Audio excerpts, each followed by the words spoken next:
ಸಂದೀಪ್ ಭಟ್ರವರಿಂದ ಅಭಿನಂದನಾ ನುಡಿ. ಮಾತಾಡೋ ಹೊತ್ತಲ್ಲ, ಆದರೂ ಮಾತಾಡಲೇಬೇಕು.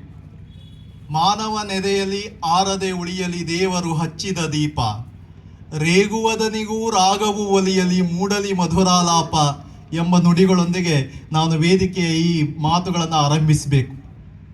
ಮಾತೇ ಬೇಕಿಲ್ಲ, ಉಮಾಶ್ರೀ ಅವರನ್ನು ನೋಡಿದರೆ ಸಾಕು, ನೋಡಿದರೆ ಅಷ್ಟು ಸಂತೋಷ ಆಗ್ತದೆ.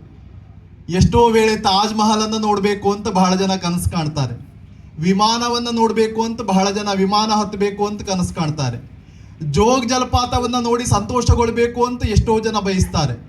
ಆದರೆ ನನ್ನ ಜೀವನದಲ್ಲಿ ನಾನು 2 ಜನರನ್ನ ನೋಡಬೇಕು ಅಂತ ಬಯಸಿದ್ದೆ, ಒಂದು ದೊಡ್ಡಣ್ಣ ಅವರನ್ನ, ಇನ್ನೊಂದು ಉಮಾಶ್ರೀ ಅವರನ್ನ. ಒಂದು ಜೀವನದ ಸಾರ್ಥಕತೆ ಇವತ್ತು ಅಪ್ಪಿ ಹೆಗಡೆಯವರಿಂದ ಸಾರ್ಥಕ ಆಗಿದೆ. ಭಗೀರಥ ಪ್ರಯತ್ನದಿಂದ ಗಂಗೆ ಹೇಗೆ ಹರಿದು ಬಂದಳೋ, ಅಪ್ಪಿ ಹೆಗಡೆಯವರ ಪ್ರಯತ್ನದಿಂದ ಉಮಾಶ್ರೀ ಅವರು ಹೊನ್ನಾವರಕ್ಕೆ ಬಂದು ದಾಖಲೆ ಬರೆದರು ಅಂತ ಹೇಳಲಿಕ್ಕೆ ಬಹಳ ಸಂತೋಷ ಆಗ್ತದೆ.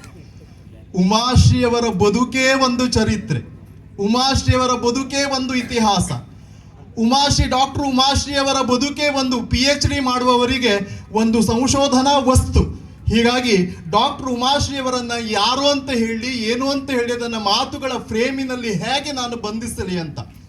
1 ಅಲ್ಲ, 2 ಅಲ್ಲ, 3 ಅಲ್ಲ, 100 ಅಲ್ಲ, 200 ಅಲ್ಲ, 325ಕ್ಕೂ ಹೆಚ್ಚು ಚಲನಚಿತ್ರಗಳಲ್ಲಿ ಅಭಿನಯಿಸಿದ ಕನ್ನಡದ ಏಕೈಕ ನಟಿ ಶ್ರೀಮತಿ ಉಮಾಶ್ರೀ ಅವರನ್ನ ನಾವು ಜೋರಾಗಿ ಅಭಿನಂದಿಸಬೇಕಾಗಿದೆ. ಇವತ್ತು 2 ದಾಖಲೆಗಳನ್ನ ಬರೀ.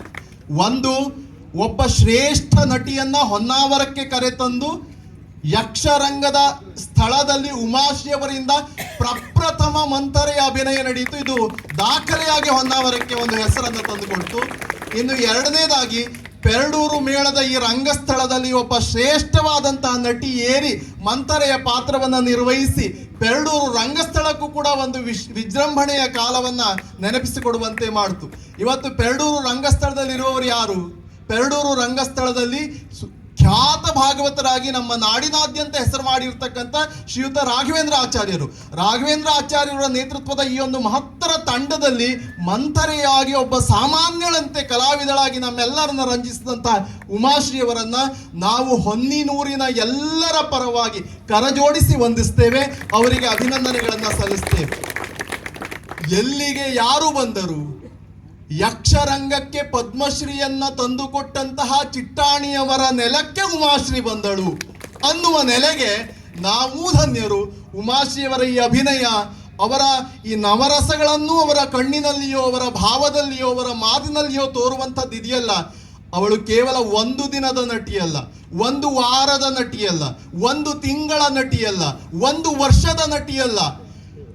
ಉಮಾಶ್ರೀ ಎಂಬ ಹೆಸರು ಶತಮಾನದ ನಟಿ. ಅವಳು 100 ವರ್ಷಕ್ಕೆ ಸಾಕಾಗುವಂತಹ ಶ್ರೇಷ್ಠ ಅಭಿನಯನ ಕೊಟ್ಟಂತಹ ನಟಿ ಯಾರಾದರೂ ಇದ್ದದಿದ್ರೆ ಅದು ಉಮಾಶ್ರೀ ಅಂತ ಹೇಳಲಿಕ್ಕೆ ಬಯಸ್ತೇನೆ. ಒಂದು ಸಿನಿಮಾದಲ್ಲಿ 1 ನಟಿ ಇಲ್ಲದೆ ಹೋದ್ರೆ ಇನ್ನೊಂದು ನಟಿ ಅಭಿನಯಿಸಿದರೆ ಆ ಸಿನಿಮಾ ಬೇರೆ ನಟಿ ಅಭಿನಯಿಸಿದ್ರು ಕೂಡ ಹಾಗೆ ಇರ್ತಿತ್ತು ಅಂತ ಜನರ ಭಾವನೆ ಇರ್ತದೆ ಬಹಳ ಕಾಲ. ಈ ನಟಿ ಇಲ್ಲದೆ ಹೋದ್ರು ಕೂಡ ಇನ್ನೊಂದು ನಟಿ ಯಾರಾದರೂ ಬಂದಿದ್ರು ಕೂಡ ಹೀಗೆ ಅಭಿನಯಿಸ್ತಿತ್ತು, ಅಥವಾ ಇದಕ್ಕೂ ಉತ್ತಮ ಅಭಿನಯವನ್ನು ಇನ್ನೊಂದು ನಟಿ ಮಾಡಬಹುದಿತ್ತು ಅನ್ನುವಂಥ ಅಭಿಪ್ರಾಯಗಳು ಕೂಡ ಪ್ರೇಕ್ಷಕರಲ್ಲಿಯೋ ಅಭಿಮಾನಿಗಳಲ್ಲಿಯೋ ಬರ್ತದೆ. ಆದರೆ ಉಮಾಶ್ರೀ ಅವರು ಮಾಡಿದಂಥ ಅಭಿನಯವನ್ನ ಇನ್ನೊಬ್ಬರು ಮಾಡಬಲ್ಲರು ಹೇಳುವವರು ಇನ್ನೂ ಹುಟ್ಟಲಿಲ್ಲ, ಹುಟ್ಟಬೇಕಾಗಿದೆ ಇನ್ನು. ಅಂತಹ ಅಭಿನಯವನ್ನ ಕೊಟ್ಟಂತಹ ಉಮಾಶ್ರೀ ಅವರನ್ನ ನಾವು ಕಣ್ತುಂಬಿಕೊಳ್ತಾ ಇದ್ದೇವೆ, ಇಷ್ಟ ಹತ್ರದಿಂದ ನೋಡ್ತಾ ಇದ್ದೇವೆ ಅನ್ನೋದೇ ನಮಗೊಂದು ಹೆಮ್ಮೆಯ ಸಂಗತಿ. ಪುಟ್ಟಂಜಿಯ ಅಜ್ಜಿಯ ಪಾತ್ರವನ್ನ ಯಾರು ಮರ್ತಿದ್ದಾರೆ ಹೇಳಿ? ಪುಟ್ಟಕ್ಕನ ಮಕ್ಕಳ ಧಾರಾವಾಹಿಯನ್ನ, ಪುಟ್ಟಕ್ಕನ ಪಾತ್ರವನ್ನ ಯಾರು ಮರ್ತಿದ್ದಾರೆ ಅಂತ ಹೇಳಿ? ಎಲ್ಲರೂ ಕೂಡ ಉಮಾಶ್ರೀಯವರನ್ನ ಅಷ್ಟೇ ಚೆನ್ನಾಗಿ ನೋಡಿದವರು. ಇವತ್ತು ರಂಗದಲ್ಲಿ ಒಬ್ಬ ಮಂಥರೆಯಾಗಿ ಅಂತಹ ಅಭಿನಯವನ್ನ ನೀಡಿದ್ಲು ಅಂತ. ಮಂಥರೆಯ ಪಾತ್ರವು ಅಷ್ಟೊಂದು ವೈಭವಪೇತವಾಗಿ ಅಷ್ಟೊಂದು ಚೆನ್ನಾಗಿ ನೀಡಿದಂತಹ ಉಮಾಶ್ರೀಯವರನ್ನ ನಾವು ಯಕ್ಷರಂಗದ ಪರವಾಗಿ ಕೆಲವು ಮಾತುಗಳಲ್ಲಿ ಅಭಿನಂದಿಸಬೇಕು.